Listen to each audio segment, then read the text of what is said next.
Hey dude, how we doing today? So I thought I'd give you an extra one this week because yesterday's video was right before class. So I want to explain a little bit about the wrap up after class. That Fridays are half days, and yesterday we did talked about some group code from the day before and demonstrated like this was our logic here and this is our logic here. I took a chance to just kind of explain. So when I'm in these groups, I don't know what's going on.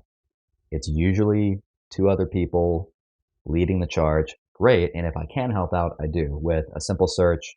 Let's try this, let's try that. But I don't speak up enough. I would like to speak up now to explain what I think is going on in this code so that I can kind of understand more what my group was working on. And I enjoyed pushing myself to that uncomfortable vulnerability to say, yeah, hey guys, sorry I didn't help out much. I didn't really know what we were doing.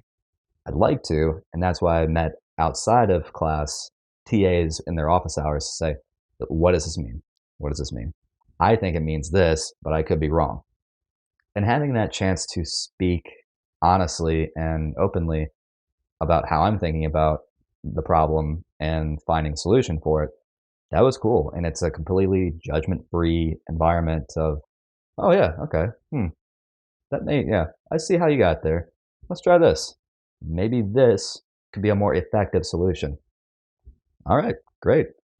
Just having that, understanding the value of running simulations over and over and over, say testing your code, and then didn't work. Let's try something else. No big deal. We didn't break anything. I mean, we broke the console, but it'll be fine. I really value that. Then the rest of the day was an improv session where we acted out games through, yeah, we're on Microsoft Teams, so like everything's remote, and we were just playing games with our web cameras and our like the grid tiles around the screen, watching everyone in the gallery view. And that was great, like getting up and moving sometimes and having to do silly things that make novel, that just unusual things that you don't do in your day to day when you're talking to people. It's just more static, like, oh, and then I thought this, and then I thought that.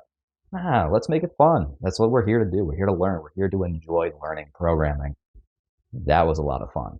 And it actually paired well with A Mind for Numbers has a chapter. I'm going to reference this book a lot.